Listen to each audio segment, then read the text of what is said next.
I will get started. First off, thank you all for coming up. It's really cool to see everyone coming out to on the Wednesday, nonetheless, in this lovely, beautiful, warm weather. Spend time to learn some stuff and have conversations, listen to me talk. As Matt said, my name is Robby Grodin. I work at Wayfair and on the finance engineering team. I'm a PHP developer, but I practice in the full stack. I graduated from Northeastern University in 2012 with a dual bachelor's degree in computer science and music technology.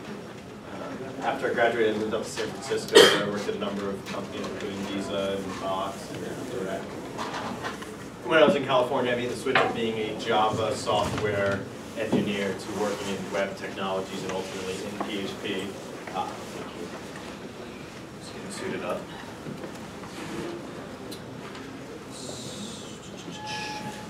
Okay, and along the journey to coming to PHP, I was interested in a whole lot of different things. I've never really been the type of guy to just write some code. I've had specialties in test automation engineering and code quality and all kinds of really cool stuff. I don't want to talk about anything too important while we're setting up, but okay, so in addition to working at Wayfair, I teach at General Assembly. I teach a number of courses there, including Intro to Java, Python for non-engineers, and a lot of actual career-oriented lectures, such as resume writing, what I teach the newly minted engineers, what to expect on their first technical interviews, things like that. And in my spare time, what little I have, my partner and I run a small digital consultancy called Toy Pig Co., where we work on various Internet of Things, cool stuff, and contract work and whatnot. So that's me and who you are. I'm hoping all of you are software engineers in some capacity, primarily hoping that you've worked on web development. And I'm hoping that I'm going to assume that you're being in here in the advanced talk. I'm going to assume that you've all seen PHP code, written PHP code in some capacity, and pushed code to a live server at least once. So I hope that's not asking too much. So cool. What are we going to talk about? I'm going to give you guys a little introduction to the first 3 chapters of Larry Ullman's text, Advanced PHP and Object-Oriented Programming. Really cool book. I like how he teaches not this is an advanced way to code in PHP, but these are some advanced uses of the language, which can be burdensome to work with in some contexts, but can really provide some beautiful results when used properly. So I'm going to cover the first 3 chapters, and I'm not going to just give you a glimpse into the book, but my goal is to give you guys a glimpse into what those advanced uses of PHP are, and how we can harness this language that at times can be really unwieldy and, let's be honest, ugly and nonsensical, but yet has great potential and power if you know how to harness it. So we're going to talk about that a bit. There's going to be 3 sections, 1 for each chapter, and I've chosen 1 topic from each of the 3 chapters, tried to give a nice broad array of information given the very loose constraints of pick something and, hey, it's Friday, can you talk next Wednesday? So the first subject I'm going to speak about from the first chapter is the use of anonymous functions, and I'll touch a little bit on passing values by reference and how that's involved with anonymous functions and the really cool ways that we can use that now that PHP has given us this awesome gift. The second chapter, I'm going to talk about how we can interact with the browser cache using PHP's built-in functionality. And then finally, we'll round up and talk about storing your session data in a database as opposed to local temporary files. The talk is divided into 3 sections. My talks are very non-formal. I might go off on tangents. I apologize. I will ask, just in the interest of your time, because we are running a little late, if we can hold questions to the end of each section, at which point I'll check to see if there are any questions, and we can go from there. Sound good? Cool. All right, let's get started. So, first chapter, I'm going to be covering the advanced function definitions. This is just a little glimpse as to what else you can see in the book. I'm going to take a quick aside here. I really hope that everyone checks out the book from their library or purchases it or reads it in some way. I wouldn't really recommend pirating it just because you know how much us engineers get paid to write books. But these are the other things that you can learn if you check out the first chapter. We're going to talk about advanced function definitions. More precisely, anonymous functions, also called lambdas, represented by the Greek lambda. I'm sure you guys remember lambda, lambda, lambda from Revenge of the Nerds. No? Oh, well. So quite simply put, an anonymous function is a function without a name. It's a function that is not bound to an identifier. So let's look at what that actually looks like. So here's how we would define an anonymous function in PHP. Right here we have a variable that we're binding something to, but rather than a value or another variable or an expression or whatever, we're actually binding a function definition using the function keyword in PHP. Cool. And then to execute it, we actually go ahead and add parentheses and treat it as if it were a normal function. As Larry considers this utter madness, what is going on here? It's not very helpful. We're just calling a function that was defined. But there are some situations where we don't want to be binding an identifier to our function. Why would we want to do that? Well, okay, let's give a quick example. We're all familiar with array map. For those who aren't, it takes a collection of items and then takes a function name, making array map a high order function in that it consumes functions to produce results. And it will apply that provided function onto each value in the collection, most likely an array, and then return that mutated array as its output. Cool. Now this is doing that same thing, but with an anonymous function. Now you notice the first argument, rather than providing a string that represents the identifier of our function, we're actually just passing in an anonymous function as it is. We're defining it right here inside the boundaries of our argument list. So this gives us two really big major benefits. The first, we mentioned before, PHP code isn't really the prettiest code to look at.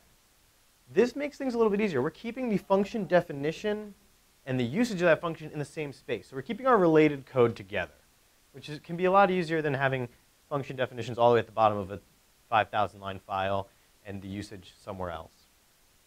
More importantly, the second benefit that this gives us is that PHP will only need to maintain the function definition while that function is being used. Bless you. Now, why is that important? PHP is a scripting language. It tends to present front-end code to a user, and PHP is executed on the server.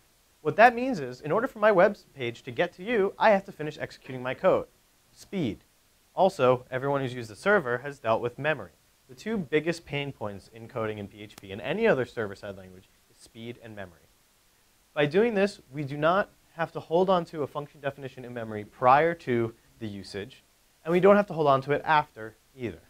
It's faster, it's more efficient, it makes life a lot easier. And in certain usages where maybe that array you're passing in that you want to apply something to is a 100,000 item long array, it can make things move along a lot faster and easier. So here's another usage of the anonymous function in the context of a UA sort, which is a PHP function that will sort given sort a collection, given some sort of comparator. Again, it's a high order function. I could pass in a named function, but instead I've decided to define a very simple comparator, similar to, I don't know if there's any Java engineers in here, but similar to the Java comparator class, where you define a method by which we compare two like objects, and then you apply that to the list. This will sort just like array map, but actually return a mutated list as far as the indexes and how they're ordered. Cool. So it's a very simple concept to use, and it's something that you can introduce into your code. PHP introduced this back in 5.3, and then they've expanded the ability to use it in 5.4. So the downside is if you're working, as I was previously, in an older code base where they say, oh man, we just upgraded to 3.5, we're really on the cutting edge, you don't get the use of this. But this is starting to come along. Originally, you would find these types of things in functional languages. So my first language was Scheme, Lisp, things like that. You also find anonymous functions a lot in the form of callbacks in JavaScript, closure languages like that. Java 7 just added lambdas, as they call them, anonymous functions, same thing by a different name, which has made Java light years ahead of where it was back in Java 6, in my opinion. Cool. Now, let's talk about variables real quick. So one of the really cool things that you can do with an anonymous function is inherit variable values from the parent scope. So even though we're within this closure, we can say, let's use a value that PHP already knows about because we've already interpreted it earlier on in the page. So for example here, I'm setting a variable to Boston. And I want to define this anonymous function that will echo out basically a hello world using a previously defined variable value, in this case, the who. Really cool, but there's one downside to this. When we initialize hello with this function, using the use command, and I'm not sure if you're familiar with the use command. If you've worked with namespacing in PHP, you've used the use command. It's kind of similar in some ways to an include keyword in that we're going to grab data that exists elsewhere, load it into memory, but it's a snapshot. So right now, who equals Boston, whenever this gets called, who will always equal Boston. We do not get to define as an argument that value from the parent scope. So in this scenario, where I've defined hello as a function using who at the time in our just-in-time compilation, essentially, who is equal to Boston, when I set that variable, when I assign that variable to Boston PHP, and then call our anonymous function, what's going to print out? Boston, exactly. We've loaded this into memory. It's there. It's called. It will always have that same value. Not very useful. So how can we actually, does anybody have an idea as to how we would deal with this? Using the pass by reference. So everything in PHP is passed by value. And what that means is when I pass a variable to an argument list or to another definition of a variable, I'm not actually passing that address in memory like I would in C or in other languages as a pointer. I'm passing simply the value. I'm saying if this who equals Boston, pass in Boston as a string. There's another way of passing, which is by reference. And when you pass by reference, you're saying, refer to this variable, whatever its current state is, at the time that it is accessed. So all we do to notate that is put an ampersand before the variable and say, take this by reference, not by value. So in this case, if I'd called hello, right at this point, it would print out, hello, Boston. However, at this point when I call it, it will stop and say, hey, what is the current value at this time as we're interpreting the page of the who variable? And since we've reset it, it's Boston PHP. Really cool way of using the anonymous functions to be able to be reactive to system changes. Okay. That's the end of section 1. Are there any questions? I've seen the same kind of thing in other languages, and any feature I've seen in any language that I've also seen in another language usually has some quirky things about it that are ever so slightly different from where you've seen it elsewhere. Sure. So, like, I've seen this in JavaScript and in Lisp. What if any, are the quirks that... That's a good question. Besides the fact that it's in PHP. Well, besides the fact that, like I mentioned before, you have to explicitly pass by reference, whereas in other languages, it's an implicit pass by reference. Off the top of my head, I can't really think of any, but I know for a fact that if you go to the Boston PHP, or sorry, not Boston PHP, the PHP documentation, you'll find a nice little discussion at the bottom, as you would with any of their pages, and fun little lively arguments as far as what the proper usage is. But with anything, these quirks kind of just come up as you use them. The main quirk that I've found, to be honest, with using, in a production setting, not in my personal project, but in a production setting, using anonymous functions, is when the other engineers come screaming at you when you put up a code review and say, what the hell did you just write? So it's not common. And that would be the main quirk. It's not commonly used in PHP. I personally don't use it a lot. I like to use it, so in my job as a finance engineer, I'm processing huge amounts of data in a very quick time. So oftentimes it is involving mapping some sort of functionality over a list. So I like to call that into play in those situations. I find it to be pretty straightforward. I don't notice a huge time difference in between running with named and anonymous functions. There is a substantial difference. It's not going to be, you know, it's not going to be like light years ahead of your previous code. But it does make things a lot cleaner, and it will make things run quicker. As far as quirks, definitely email me if you find Let any. me just give a quick example. I mean, when programming in Java or C++, I'm used to just saying this, and that's it. And so when programming in in PHP, the fact that I've got to prefix that, I'm sort of losing the specifics in my mind right now, but I know that I'm constantly trying to use this and it doesn't work, and then I go, oh, okay, I've got to put some, dollar something or other points at this. Yeah, so I mean, scope is, that's essentially scope, I believe, is what you're speaking about. And again, using the ability to, wrapping your mind around how the use keyword functions and being able to refer to the values outside of the current scope, in the parent scope, getting your mind to wrap around that, actually, I believe, is the hardest part. I know that when I first started working with it, I struggled with that because I needed to maintain, I was trying to use a static variable, as you would in recursion, where you want to maintain the value. But again, this is coming from a Java background where I'm passing by reference implicitly. So here I am thinking I'm passing by reference. I'm actually passing by value. With a static variable, even if you're by reference, you can't really do much. So it's one of those things that you just have to kind of work with. The point you made was exactly what I want to say. If you have 10, 15,000 lines of code and you come and put some anonymous functions, I'll hunt you down because I have no chance. Well, first of all, if you have 10,000 lines of code, you've got another issue. And there's some people on my team who are laughing because my code reviews are always, excuse me, cut it down. You're right, and just with any code base, the more verbose and the more susceptible you are to code rot, the harder it is to do things in a creative and interesting way, because you get lost in this quagmire of code.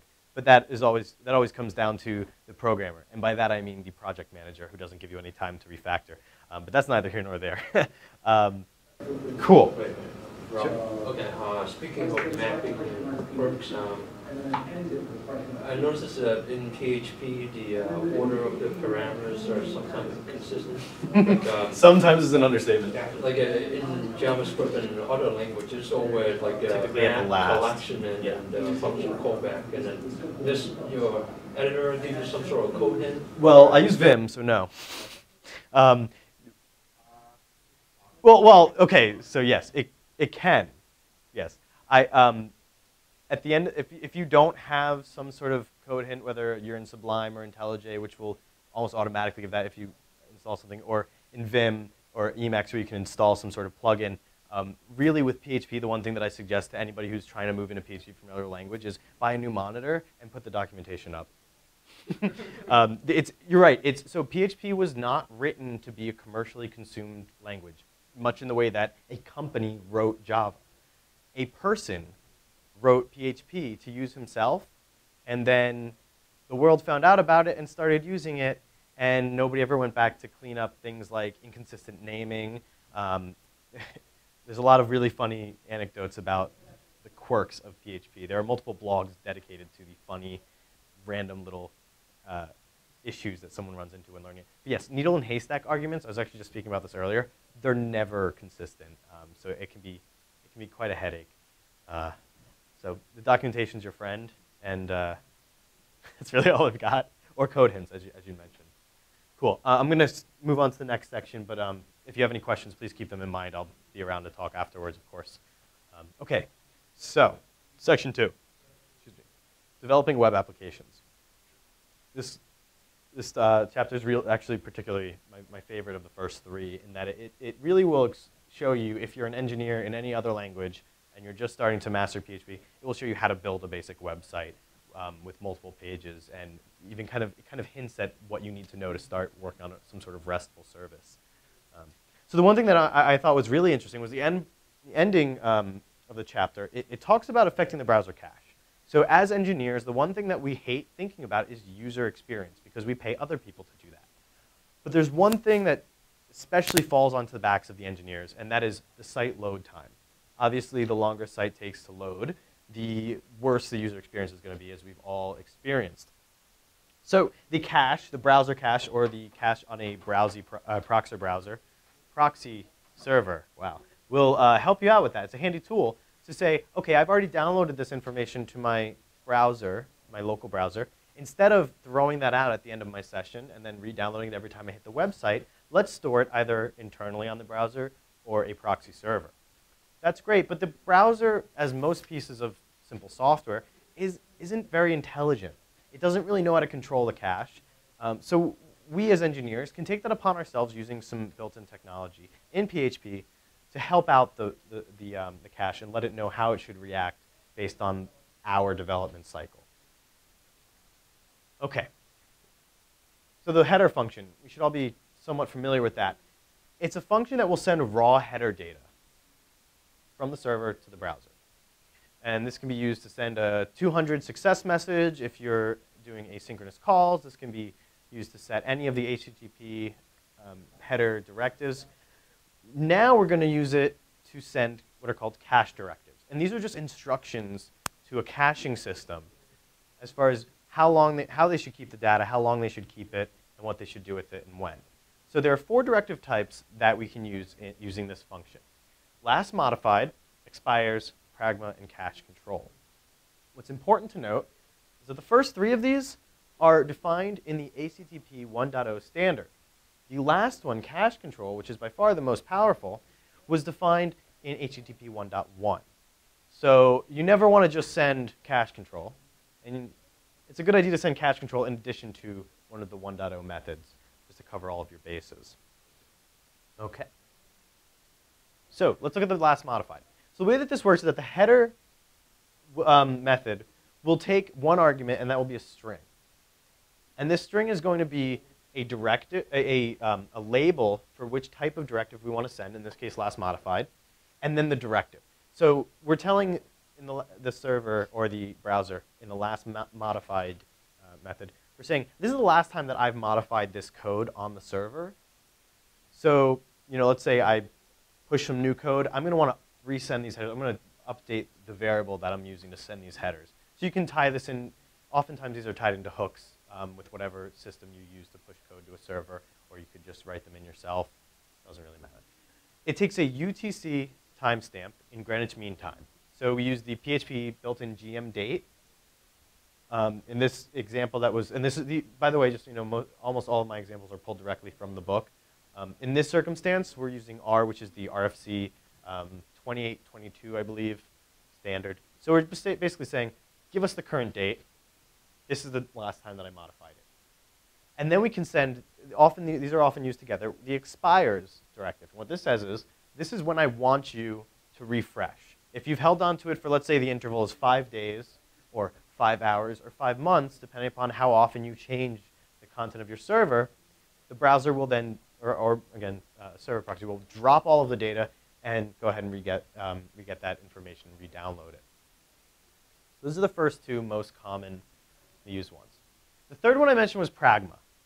It has 2 options, cache, no cache. Very straightforward. Do you want the browser to cache data, or do you not want the browser to cache the data? Not incredibly useful. It's actually essentially obsolete at this point. IE will ignore this directive completely. Previously, if in early versions of IE, if this directive was set with to no cache, it wouldn't download the information from your server. So that's kind of bad. So yeah, it's there. It's good to know about if you see it, but it's not very useful. Instead, introduced in HTTP 1.1, we have the cache control directive. And this one's really awesome. So there's public, private, no cache, must revalidate, proxy revalidate, max age, smax age, all these different options. I won't go too deep into what each of them do, but you can set, most often I personally use the max age. And what that says is, it essentially says, grab the last modified, which it will intelligently do, and we don't have to set that separately. And then, let's say 5 days later, go ahead and make sure that you refresh the cache and drop that. And again, you have the ability to say no cache if you don't want any of the data cached. Another one that I often used in websites where I know that the data is constantly going to be refreshing on the server based on whatever outside information we're looking at. And then here's just an example where we're going to use all 4 of these options.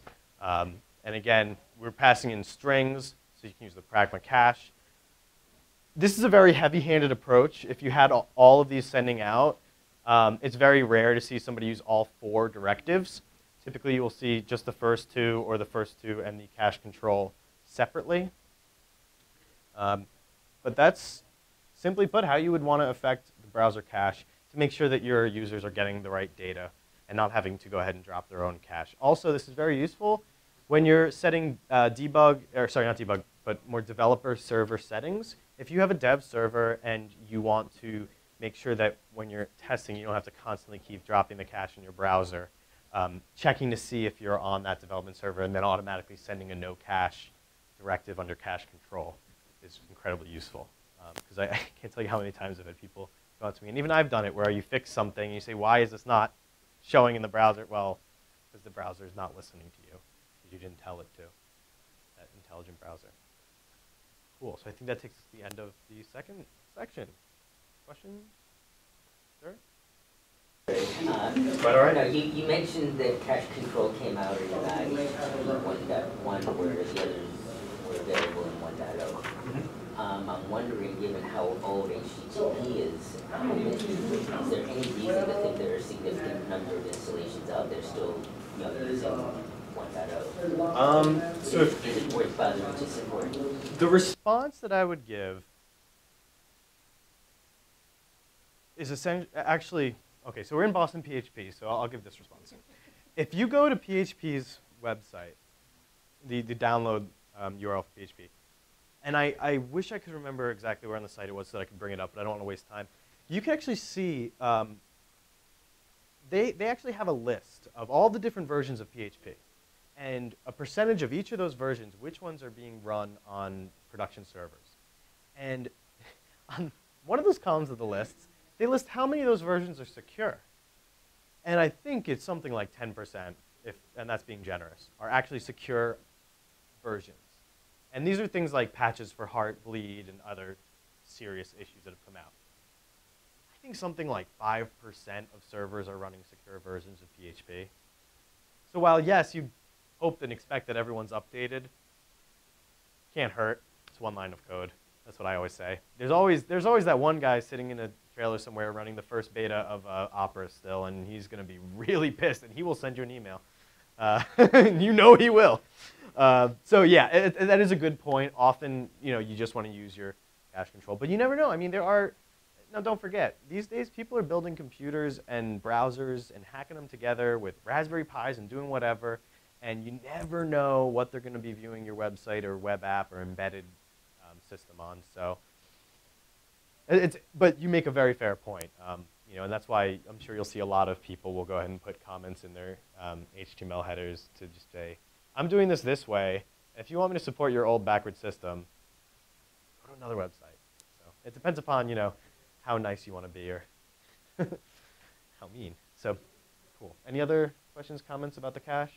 Again, it's a really cool way of making sure that everything's up to date and making your website load a lot faster for a language, like I said, with PHP, where speed can be an issue.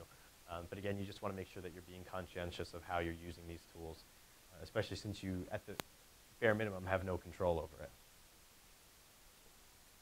All right, so let's talk about, let's talk about storing our sessions in a database.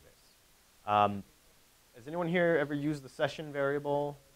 So you have a global session variable, just like you'd have a global get or whatever variable you may have. And you can use that variable to store all of your session data, to say, store the session ID, put in the information about the current session, keep this on your server so that when someone comes back to, when this user comes back to rejoin that session, we have that persisted.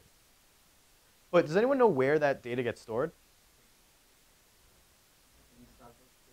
Yeah, in a temp directory, which is so insecure, it's ridiculous. You want to talk about PHP insecurities. It's not a very safe place to put it, to be honest. And not only is it not safe, but you've got log files in a temporary directory. And if you want to know what kind of behavior is, people are using on your website, you want to know what's going on, you want to query some data, you're going to have to search through those log files. So either you're going to have to do that yourself, or more likely you're going to have to write or install some sort of third-party software to do that for you. What other issues does this bring about? So you've got a server with an app on it and a temp directory with all of your logs. Now you've got a lot of people hitting your app because it's awesome. It's like the next Flappy Bird or whatever. So you bring up another server with another temp directory, another set of logs. Users here don't know about users here. And forget about users, but what if you want to show, a unified session state or unified state of your website between all of your various servers? That is not a shared resource, that temp directory, and creating a shared resource out of it will only bring you more headaches and headaches and yeah, exactly. It sucks. So, like any good engineer, what most would do is sit and say, well, do I have a tool in my current stack that will share data across servers, will persist data, will be easily accessed and secure? You have a database. Perfect. It's already there. We don't have to install it. It's pretty much the ideal solution. Now, if only PHP gave us a really simple way to store that data in our database. And it does. So let's see. You're going to want to create a table. And let's say you've got this minimum information. You want to have a session ID, of course, some sort of session data, and the last time the session was accessed. Things like the user ID or any other data tend to go into this text string that you can parse however you want, or you can create other, other columns. Really cool. Next, you want to create save handler events that we can define. There's a method that we're going to look at in a minute called set save handler. I think set save handlers. Okay, we'll see in a minute. And what it'll do is it'll create bindings to all of these session handlers to say, okay, you need to access your database when the session is started. You have to open your connection to the database. When the session is closed, you want to securely and swiftly close that connection to the database. When the session data is read, you don't want to be reading from those temp logs. You want to be reading from your database. Session data is written. Session data is destroyed. Setting in expiration date on old session data. All of these things. These are the main 6 methods that we're going to expect that you define. So, going down these options, we want to set our database connection, close the database connection. And the book uses MySQL. You can do this with NoSQL, CouchDB, whatever you want, any type of database, as long as you have some sort of driver for your PHP installed. So again, you're going to want to you're going to want to construct a select query to grab your data from the session database. In MySQL, you'll do a replace to write your session data. You'll delete, and you can use the last access field to set expiration dates. And then after you define all these functions, which we're going to look at the code from the book in a second, you call this session set save handler method. And what this does is it binds, using these, again, it's a higher order function, using all of these identifiers. It's going to bind all of those events that we described before to your database using the methods you constructed. Now, after that, when you read, when you write, when you do anything with your session variable, PHP is going to make a side effect call to those methods that you've created. So by calling this method, the session set save handler, and adding in all of your bound identifiers, you're replacing your session variable, you're defining it as the connection to your server, your database server, excuse me.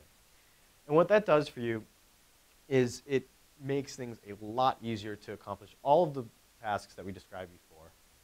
And it also allows you to interact with it in your code just as you normally would without having to make any special concessions or extra calls or whatever. It's essentially a form of high-level data dependency injection, where your server variable is now being injected with your database connection instead. So let's go ahead and look at that code. Bring that up real quick. Okay.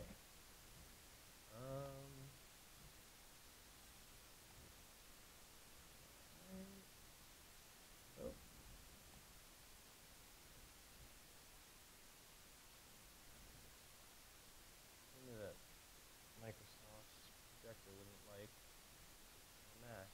Ah, this is full screen, that's why.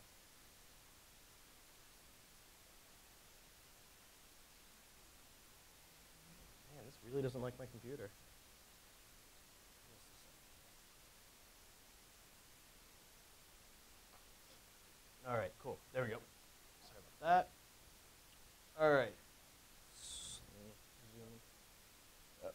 Yeah, I did that because I don't hate these people yet. I actually don't even know. So I don't know how to use Text Wrangler, so I don't even know how to zoom in on this text. Nobody knows. Oh. Yeah, right, exactly. And here we go. Probably up here somewhere. Text. Let's see if I can. Anyone see it change? No, no, no.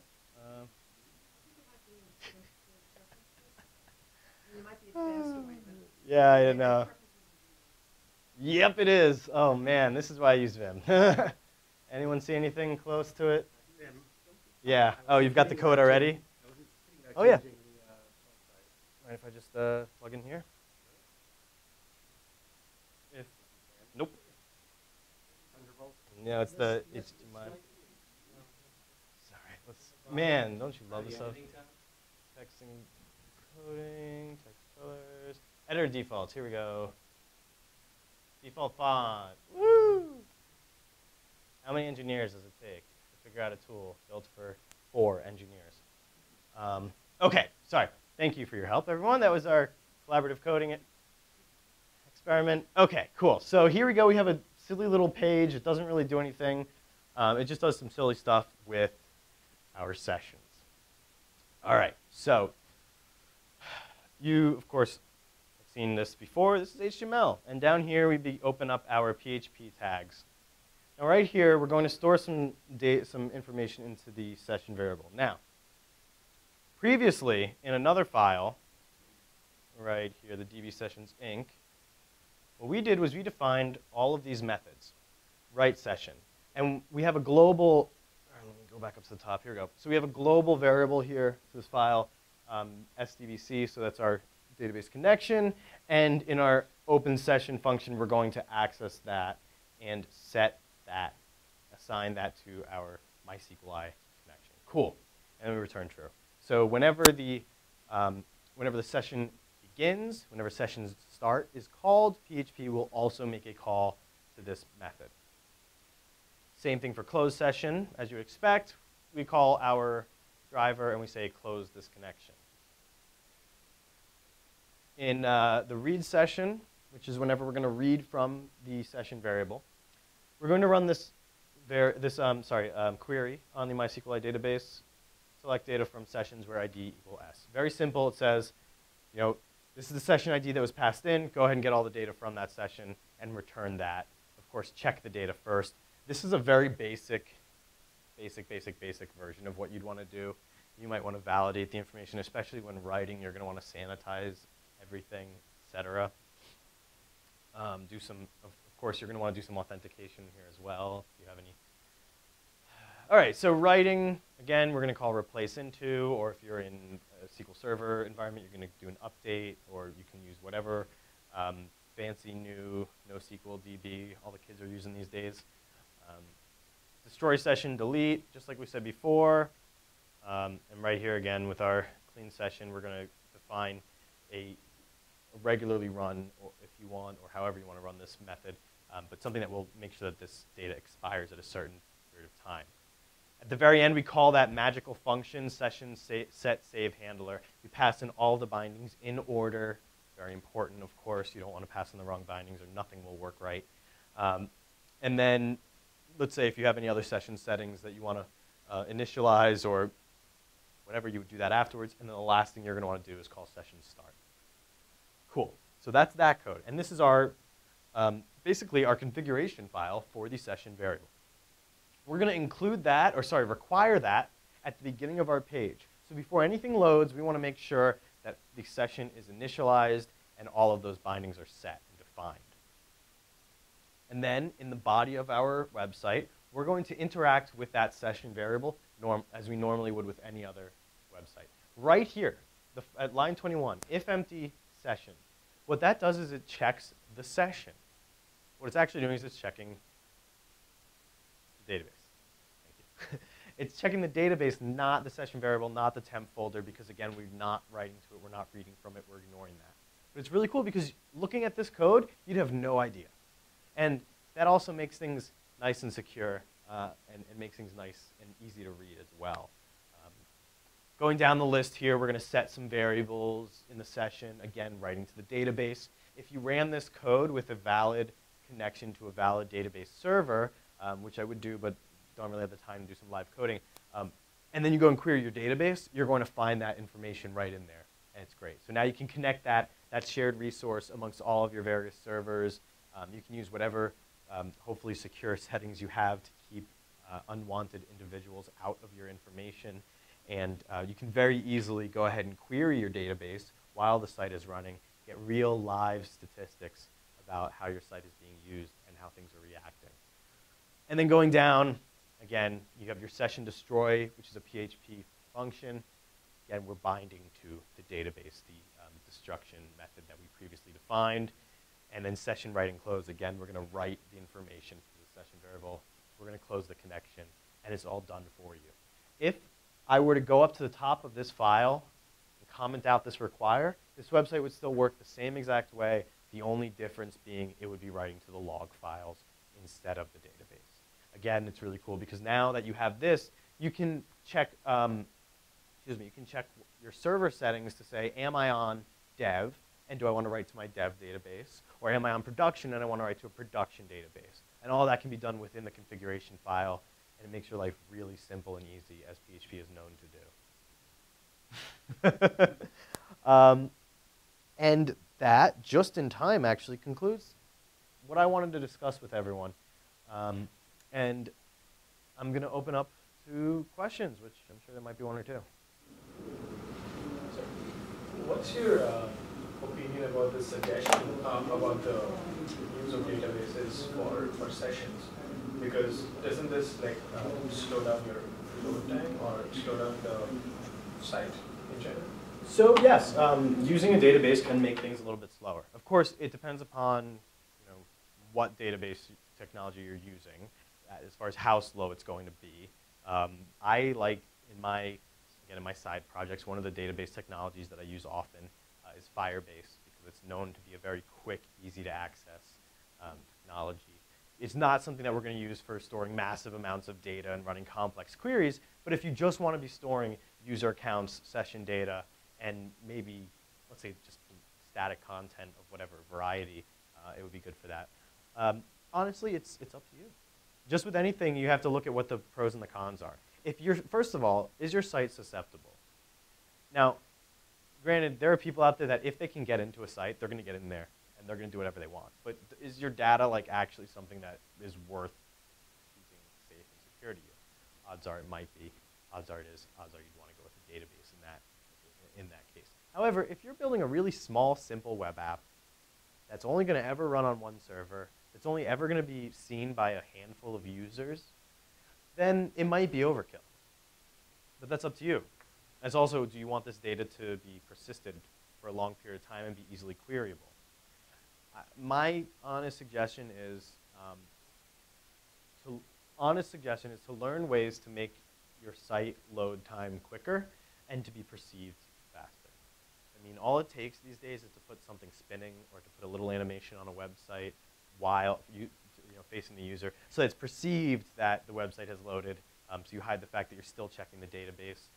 But again, if you're building this small web app, even if you're building a tiny little web app that's not going to be used by too many people and won't have much data going back and forth, the query time is going to be negligible.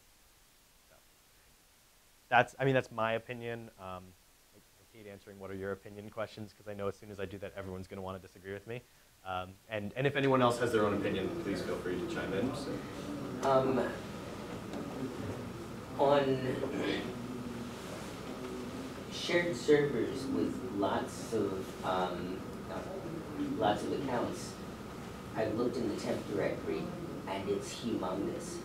And Unix file systems are known to degrade rather badly if they're if you're trying to fetch a file from a directory with a ridiculously large amount of files in it. It's a great point. So the alternative of not using the database may get you into that situation where the performance could even be worse. And then the last thing you want to do, that's a great point, thank you for chiming in with that. The last thing you want to do is run out of disk space when users are trying to access your app. And then what's your solution? Well, create more nodes and move your temp logs to another. You know, eventually, it comes up against, you know, the cost benefit, and I think that the benefit to using a database to store all data is really high. Personally, I know the first website that I sat down and tried to build was a personal blog, and when I was building this, the first thing I said was, I need a database, because whenever I write a new blog post, I don't want to have to go and edit the server files and add it to some sort of resource directory or, God forbid, hard-coded directly into HTML.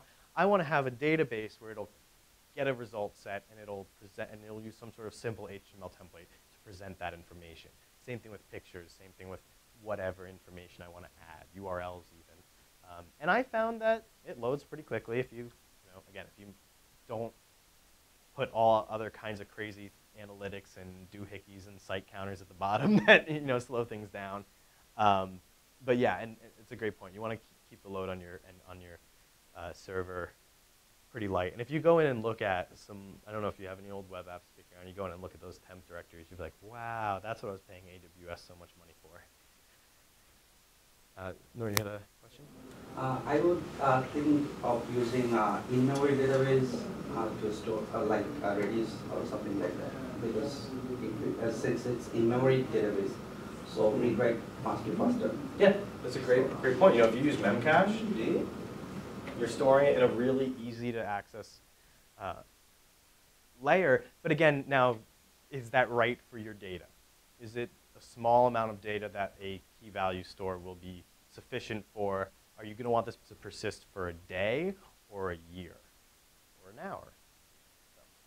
And that's what I love about programming, and what I absolutely love about coming to certain events where people are going to spar off about their opinions about what technology is better, because everyone knows that there's no answer, and it's so much fun to watch people run around in circles. But I think, that's, and for me, and to actually kind of harken back to the conversation that we had downstairs about career change, I've made a lot of changes in my career as a software engineer, and I've worked at a lot of different companies. I actually just hit my first, my 1-year mark at Wayfair, which marks the first company I've worked at in like over 5 years that I've been there for an entire year.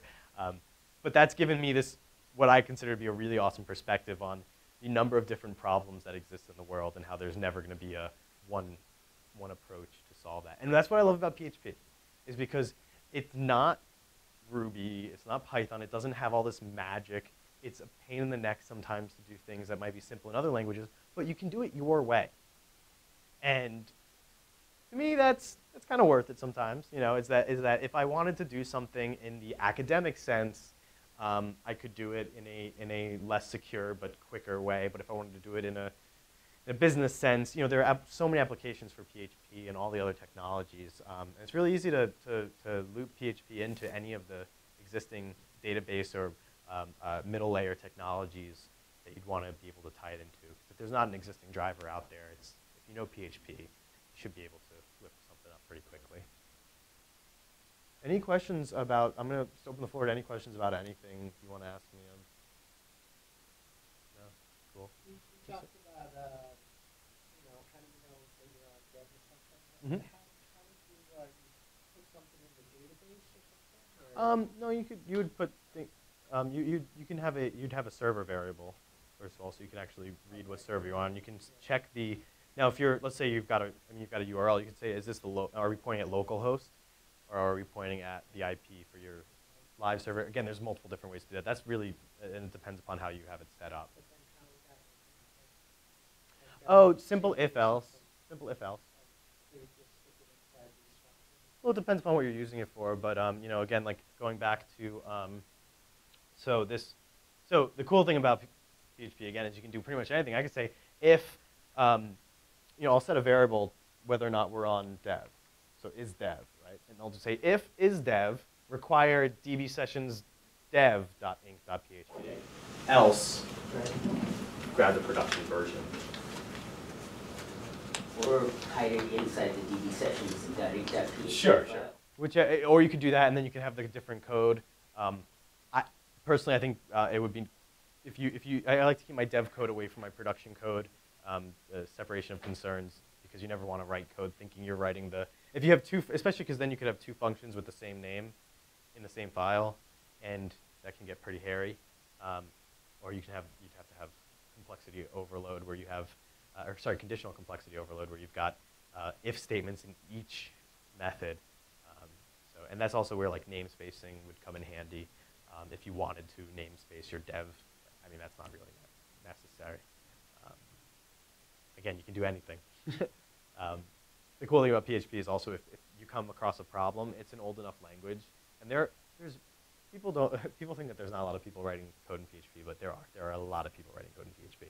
And if you come up against a problem, I'll bet you $20 that somebody else has come up against it as well, and then wrote about it on the internet. Because I think there was, I'm sure everyone here has been on Reddit at some point, and someone did one of those really fun little D3 doohickeys where they showed the number of swear words on each programming language subreddit, and PHP was like the highest by far for the word fuck, because we have so many problems and we love bitching about it on the internet. So it's a great community. PHP really does have a phenomenal community. Yes, sir. Does the book ever go into debugging PHP and like the process of debugging it? You know? I Just like don't know if it does cover debugging in the advanced book. Yeah, come on, man. You're an overachiever here.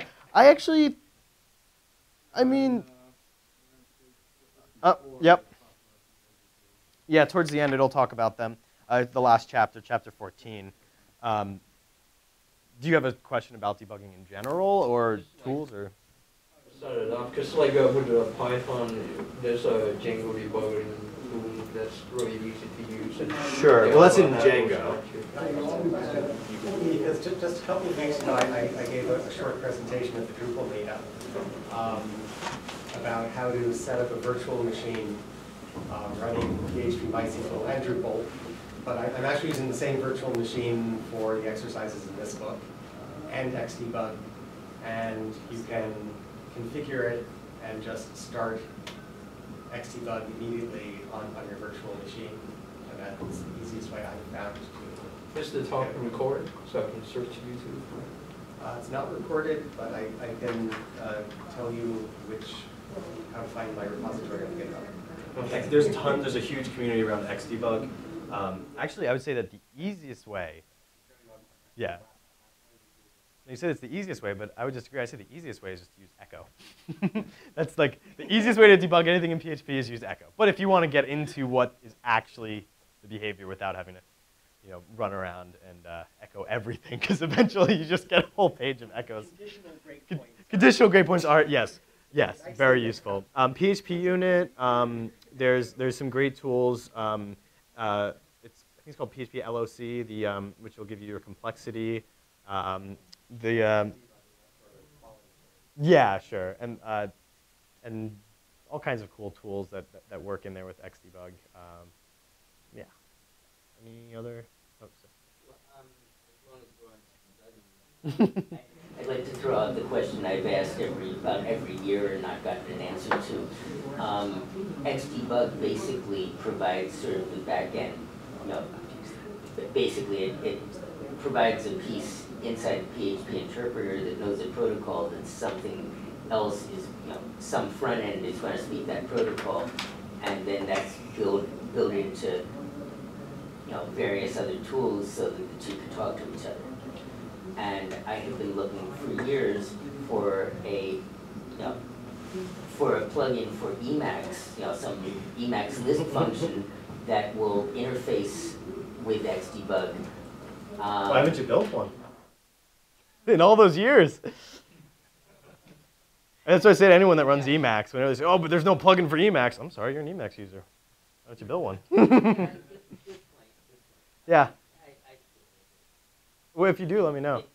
After all, the list is so easy to use. Yeah, right? No, and that's your answer as to why there is. Whenever somebody says, why isn't there this for Emacs? eLisp. That's actually why I stopped using Emacs and went to Vim, because after a while I just found homebrewing my own solutions to those kinds of issues. Well, I spent virtually an entire decade doing VI before there was a Vim, And before I switched over to Emacs, and Emacs gave me so much additional functionality that it never seemed to make sense to move back to any version. I mean, a decade ago, I was trying to figure out how not to be awkward in high school, so I can't help you there. But it's an interesting it's an interesting point. Yeah. Is there any other? I will mention that I did eventually find something called Geben, G-E-B-E-N, that does this, but does it badly, written by a guy in Japan who doesn't really speak English. None of this surprises me. Like, anything you're saying, this is great. It amuses me. It doesn't surprise me. And it's no longer supporting. Gotcha. So we're running out of time. Are there any other questions anyone would like to ask in front of the group? If not, I'm going to stick around, and I would love to have conversations with anyone who wants to pick my brain or tell me how horribly I did or whatever complaints. But thank you all for coming. It was an honor to talk to all of you. Thank you, Matt, for setting this up. And cool.